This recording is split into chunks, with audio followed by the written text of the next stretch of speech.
Halo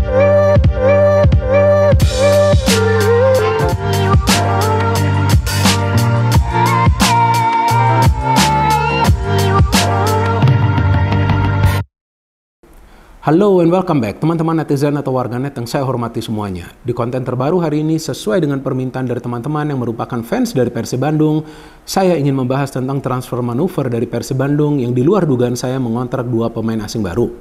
Memang sebelumnya saya membuat konten tentang transfer update dari Persib Bandung dan saya menjelaskan di konten tersebut bahwa kemungkinan besar masa peminjaman dari Levi Madinda tidak akan diperpanjang dan akan ada pemain baru yang masuk untuk menggantikan posisi dari Levi Madinda. Artinya yang akan gabung ke Persib Bandung adalah pemain yang akan bermain di lini tengah. Dan saya juga memberikan informasi bahwa kemungkinan pemain tersebut asal Brazil antara Hugo Gomez alias Jaja yang bermain di Madura United ya sekarang ini atau Bruno Mota yang bermain di Brazil. Informasi tersebut saya berikan sesuai dengan perkembangan berita di media digital dan juga di beberapa akun media sosial yang biasa membahas tentang Persib Bandung. Tapi 1 atau 2 hari sebelum jendela transfer ditutup, memang sudah ada rumor sih bahwa Persib mengincar pemain asal Italia. Dan ternyata memang yang dikontrak adalah pemain asal Italia, Stefano Beltrame. Tapi selain itu juga kan ada pemain asing baru lainnya ya. Yang saya gak nyangka sih bahwa Persib Bandung akan mengontrak penjaga gawang asing. Dan saya yakin teman-teman yang merupakan fans dari Persib Bandung juga mungkin bingung ya. Loh kenapa kok Persib mengontrak penjaga gawang asing baru, kan sudah banyak ya stok penjaga gawang ya. Nah tapi teman-teman harus juga paham dan melihat rekam jejak dari Persib Bandung di awal musim. Ketika Tejab Aquala main, Persib banyak kemasukan gol, kemudian diganti dengan Fitrul sama juga banyak kemasukan gol. Artinya Boyan Hodak ini sangat teliti dan dia paham ada juga nih inkonsistensi dari para penjaga gawang di Persib Bandung sehingga dibutuhkan tambahan kekuatan.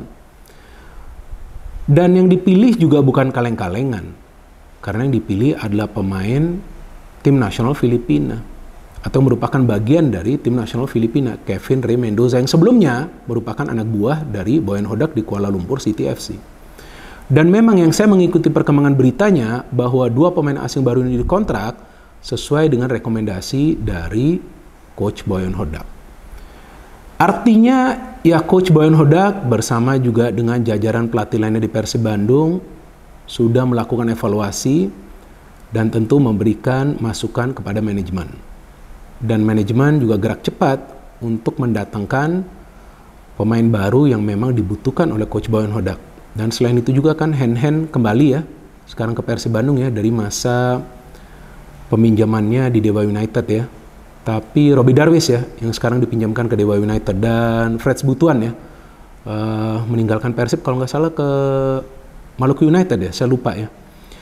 Nah jadi ini yang menarik ini kan 2 pemain asing baru ini ya. Memang sih sangat disayangkan Levi Madinda tidak diperpanjang ya masa pinjamannya teman-teman ya, karena kan seperti yang saya jelaskan ya memang lah dia permainannya gak buruk dan dia juga memberikan kontribusi yang sangat bagus dalam permainan Persib ya, walaupun pemain ini kan bukanlah tipe pemain yang bisa mencetak gol dari second line. Tapi kita lihat satu sentuhan passingnya, kontrol bolanya, bagaimana caranya dia menghubungkan lini tengah ke lini depan ya sangat baik.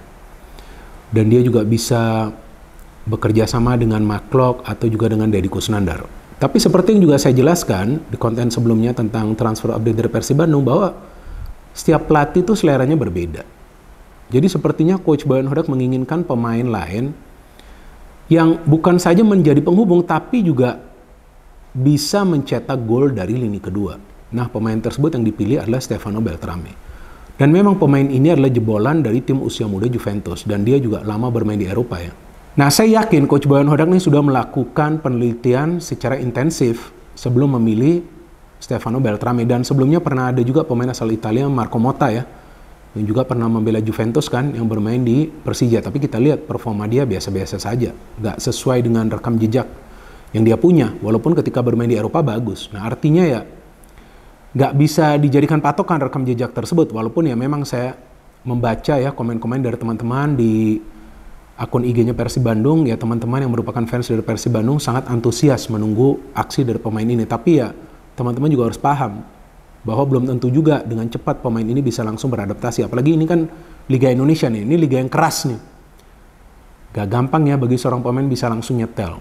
Tapi dia bisa langsung nyetel jika dia mendapatkan pemahaman tentang rencana permainan dari Coach Boyan Hodak. Jadi ini sekarang perannya dari Coach Boyan Hodak. Apalagi ya memang ini adalah rekomendasi dari Coach Boyan Hodak kan. Jadi dia harus bisa memberikan pemahaman kepada Stefano Beltrame, dan feeling saya Stefano Beltrame tidak akan langsung dimainkan sebagai starter. Ini feeling saya, mungkin juga saya salah, tapi perlahan-lahan nanti dia akan dimasukkan ke dalam starting 11. Nah jadi nih Coach Boyan Hodak paham bahwa Persib membutuhkan pemain yang juga bisa mencetak gol, bukan saja create chances, bukan saja menjadi penghubung. Jadi sepertinya Coach Boyan Hodak ingin para pemain Persib semuanya yang bermain itu ketika menguasai bola juga punya inisiatif untuk melakukan pergerakan penetrasi ke pertahanan tim lawan. Pemain-pemain yang tentu punya naluri menyerang. Jadi bukan pemain-pemain seperti Dedi ataupun Maklok, enggak, mereka kan lebih sering akan berada di tengah ya, palingan distribusi bola. Tapi ada pemain yang aktif nih masuk. Jadi tiba-tiba nih dari second line akan ada pemain yang masuk. Nah ini bukan pilihan yang salah kalau menurut saya dari Coach Boyan Hodak. Tapi pemain ini membutuhkan waktu. Apalagi ini kalau nggak salah pengalaman pertama dia ya bermain di Asia langsung di Indonesia lagi. Wah ini kan liga yang keras nih.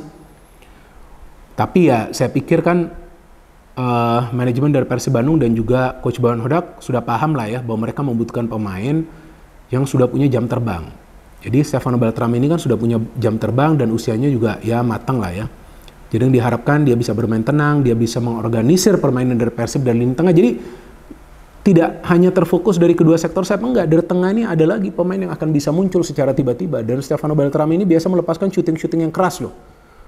Dari luar kotak penalti. Nah artinya akan ada sumber lainnya bagi Persib untuk mencetak gol. Nah pemain asing lainnya kan adalah Kevin Rey Mendoza ya. Ini menarik. Karena ya seperti yang tadi saya katakan, penjaga gawang sudah banyak di Persib. Tapi ya nggak ada salahnya penambahan kekuatan di posisi penjaga gawang. Jadi Coach Boyan Hodak ingin Persib punya skuad yang dalam. Jadi tidak akan menyulitkan bagi Coach Boyan Hodak untuk memilih starting 11. Apalagi Kevin Rey Mendoza ini merupakan bagian dari timnas Filipina. Ya tentu ini levelnya udah berbeda nih. Ini level pemain yang memang sudah biasa bermain di pertandingan-pertandingan internasional ya. Kalau nggak bermain, dia kan memang bukan pilihan utama ya. Kalau dia tidak bermain, tapi kan paling tidak dia latihan juga ya bersama timnas Filipina dan sebelumnya juga punya pengalaman bermain di Liga Malaysia. Jadi ini pemain yang matang juga nih. Jadi memang Persib sebetulnya punya masalah juga di posisi penjaga gawang dengan tidak konsistennya para penjaga gawang. Maka itu kan sempat di awal musim ada perubahan di posisi penjaga gawang, tapi kan tetap aja kebobolan. Dan tentu untuk juga memberikan persaingan. Jadi nggak bisa santai aja siapapun penjaga gawang. Dan saya yakin nih Coach Boyan Hodak ini kan pelatih yang memang disiplin ya. Saya beberapa kali ngelihat dia bisa melakukan pergantian pemain ketika ada pemain yang tidak perform, pemain inti bisa ditaruh dulu di bangku cadangan, baru nanti dimainkan. Dan para pemain tampaknya ya menuruti lah ya. Nah ini sangat baik. Jadi situasinya kondusif gitu di dalam skuad Persib Bandung. Jadi ya saya yakin ini juga semacam kompetisi bagi Teja, bagi Fitrul juga. Jadi mereka juga harus meningkatkan performa mereka. Dan memang penjaga gawang nggak bisa juga menyalahkan pertahanan. Kalau pertahanan membuat kesalahan, ya penjaga gawang juga harus bisa pastikan mereka melakukan penyelamatan. Jadi nggak bisa serta-merta terus menyalahkan lini pertahanan, enggak juga dong. Kalau enggak, penjaga gawang hebat di dunia lainnya juga akan menyalahkan lini pertahanan. Kan nggak bisa seperti itu. Bisa saja ada pemain di lini pertahanan yang melakukan kesalahan atau sulit untuk mengantisipasi serangan dari para pemain tim lawan. Tapi penjaga gawang harus tetap on fire, harus tetap fokus untuk melakukan save. Jadi ini manajemen dari Persib Bandung tampaknya memang support Coach Boyan Hodak, apalagi target mereka adalah untuk menjadi juara. Tapi kan untuk menjadi juara harus lolos dulu ke Championship Series. Caranya seperti apa? Agar bisa bertahan di zona 4 besar. Caranya seperti apa? Penguatan tim. Dan memang karena Persib adalah klub yang sehat, ya kita sama-sama tahu kan, mereka bisa mendatangkan 2 pemain asing baru ini dengan begitu cepat gitu. Saya pun kaget, 2 pemain asing baru. Saya kira kan hanya 1. Ternyata ini adalah manuver di luar dugaan, manuver yang mungkin juga sekarang akan membuat rival-rival dari Persib Bandung atau pesaing-pesaing lain yang berada di zona papan atas juga was-was juga. Karena Persib sekarang menambah kekuatan. Belum lagi Hen masuk. Ini Putu Gede kan sudah meninggalkan Persib. Nah, Hen akan main di kanan. Kuat lagi ini. Hen bukan pemain yang buruk juga kan, teman-teman juga paham. Jadi langkah dari Persib Bandung ini menunjukkan bahwa manajemen sangat serius untuk membentuk tim yang kuat dan skuad yang dalam. Nah, langkah-langkah seperti inilah yang akan membuat Persib Bandung menjadi tim yang solid. Tapi sekarang ini untuk bicara tentang juara masih jauh. Lolos dulu ke Championship Series ya. Karena ini untuk bisa lolos ke Championship Series, persaingan bagi Persib Bandung juga nanti akan ketat. Nggak semudah itu, mungkin nanti akan ada tim-tim lain yang mulai bangkit. Dan saya pikir teman-teman yang merupakan fans dari Persib Bandung juga perlu sabar dengan masa adaptasi ya dari dua pemain ini. Tapi Kevin Rey Mendoza nih lama dikontrak, kalau nggak salah 18 bulan. Jadi tampaknya ini rencana jangka panjang nih. Jadi kita tunggu saja teman-teman nanti super big match ya antara Persib Bandung versus PSM Makassar tanggal 4 Desember ya. Tentu saya akan nonton pertandingan tersebut dan saya pasti akan membuat review dari pertandingan tersebut. No hate, no politics, only football. Salam sepak bola.